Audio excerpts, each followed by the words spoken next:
farmers, your educators, your entertainers, your authors, your scientists, your business partners, your community, your world.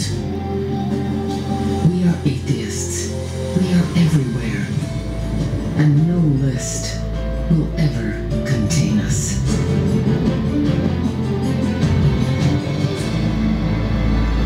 A civilization that existed millions of years before the dinosaurs? The planet has been spinning for 5 billion years. We've only been around for the past 250,000. There were 6 major extinction events before we even crawled out of the slime. So who's to say that one of them didn't wipe out a great civilization? Let's leave the last word to a man who's glimpsed inside the mind of the Terminator machine.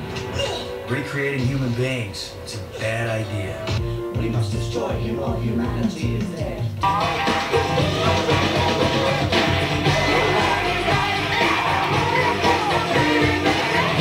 Before I kill you, I must ask you one question. Who am I? For I have amnesia. Man's over-reliance on technology. James Cameron imagined a world in which machines turn on their creators. I did, didn't I? Beat him at his own game. Inputting data. That should do it. Right, computer, display the...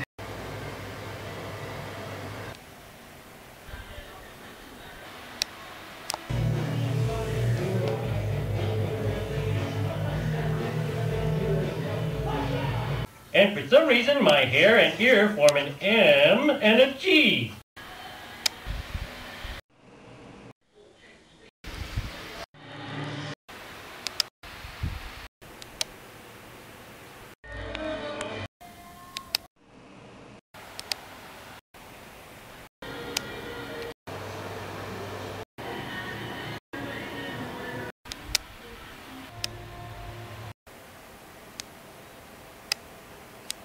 I want to play another game.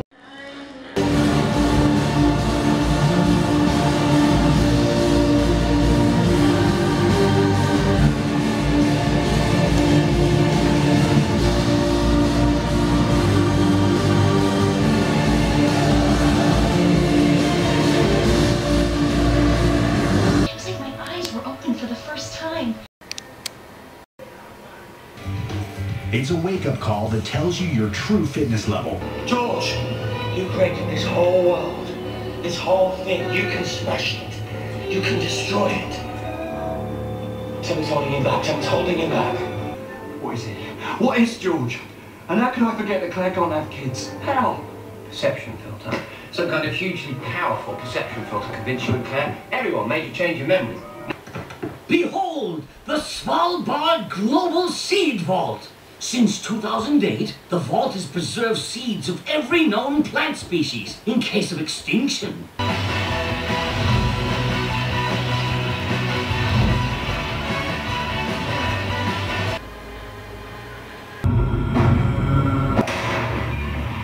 But how long can you spend living a double life before it takes control of you? This can be expressed in a simple mathematical problem. The first mathematical value we see is 0. The explanation for this is, in order for God to be responsible for creating the universe, which is existence, he would have to be non-existent. Otherwise, there would be nothing for him to create, since saying God exists presupposes existence. So he can be expressed with the number 0 for a null value, since that's what something outside the universe would be, a null, which by definition is a non-existent or empty value. The second mathematical value we see is another 0. Now, if he created anything, he has to have something to create with. This is because there is not a single exception to the universal logic and rule that everything created or designed was done using pre-existing material. The very idea of creating something, by definition, assumes having something to create with. But according to Christian apologetics, their God created ex nihilo, out of nothing. So what the Christian God had to create with can be expressed with another 0, because that would be null as well. So the mathematical problem Christians must solve in order to justify the logical existence of their God and prevent him from being falsified as the creator of the universe is expressed in the equal sign and the number 1. How does 0 plus 0 make 1? One obviously representing something, i.e. the universe, and by extension, things that exist. How does non-existence create existence? If Christians cannot solve this simple mathematical problem, then we can conclude there never was nothing. Existence always existed in some form, and thus required no God to create it, which falsifies the Judeo-Christian God by way of adherence to rational farcement. So, Christians, how good is your math? Can you make 0 plus 0 equal 1? Of distant galaxies and cosmic background radiation suggests inflation was real, but what caused it is still a mystery. In the end, regardless of how the universe got to be so big, the laws of physics suggest that all of its energy, and hence all of its stuff, may add up to 0. So taken as a whole, the universe is just a strange form of nothing. Seen this way, the question of how you get from nothing to something doesn't make any sense. Something and nothing may well be the same thing. Oh. A dog! We're running out of time. The way I heard it, you've been classified at Category 0. What's Category 0? Oh, that day is gonna come. Category 0 is you. There's an emergency mandate being passed through Congress defining a new Category 0, meaning people who have earned themselves a place in the heavens for moral reasons. They want to burn the hell out? They're always sentenced to death. What you had was a wonderful delay, and now it's time for that adventure to come to an end. If we get a recession, then it's classic isolation policy. Given the lack of resources, the council will put up with it. Someone planned it. Yeah. But does that include 2008 as well? I mean, you know, was that part of the plan? You know, at the first stage? Could be. I think we've been manipulated for decades. What for? I mean, where's it all heading? I don't know. It's not like the old days were tortured. I mean, people were fighting there, but this is like the whole world is changing. We're just so tiny. We've been on all night. They said there's going to be a run on the banks, like a Lehman Brothers then. It's the pensions. Aye. The pension funds go bankrupt because of the miracle, and that's a sort of domino effect. Everything's been on like this since 2008. They said the best advice is to invest in gold. And an ever-growing feeling of being lost and void of meaning. There is a great amount of energy being pushed to the surface of the collective mind. Evolution does not come about gradually. It happens in spurts and fits, and comes about due to a tremendous need for the organism to survive. We are now at a point in history where we will choose.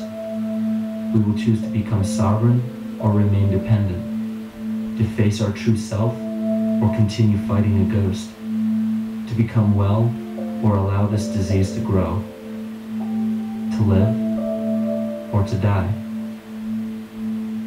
The choice is yours. When habits need to be broken to ensure the survival of the organism, we see this event in nature and call it evolution. The collective mind shapes our evolution. And a great example of this is the experiment done by John Cairns in 1988.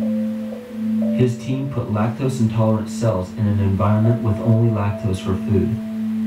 Under a law of nature, every one of these lactose-intolerant cells would have died. But surprisingly, they all survived. Every one of them understood the problem that they were facing and replaced the defective lactase enzyme with a functioning one to utilize lactose for food. If a cell has the ability to decide how and when to evolve because it's facing extinction, then anything can. The existing beliefs are that a human body is a biochemical machine controlled by genes, and therefore the behavior, emotions, and character of our biology, our health, our lives are controlled by genes which we don't control. So this is what we taught people. You're a victim, genes control your life, you didn't pick them, you can't change them, the genes you end up with program what's going to happen. My experiments on stem cells, which I started in 1967, I'd isolate one stem cell, put it in a petri dish, and then it would divide every 10 hours. So I took all the cells, split them up into 3 groups, and then just put them in 3 petri dishes. And then I changed the growth medium, the constituents of the environment, in each of the 3 dishes. In one dish, the cells form bone. The second dish, they form muscle. In a third dish, they form fat cells. What controlled the fate of a cell? And the first thing you have to say is, well, wait, they were all genetically identical when they were put in a dish. So obviously the genes didn't control it because they all have the same genes. What was different was the environment. And all of a sudden in my career, it's like, oh my gosh, here I am teaching genes control life, and the cells are telling me genes respond to life. And since you can control the response, you can control your life.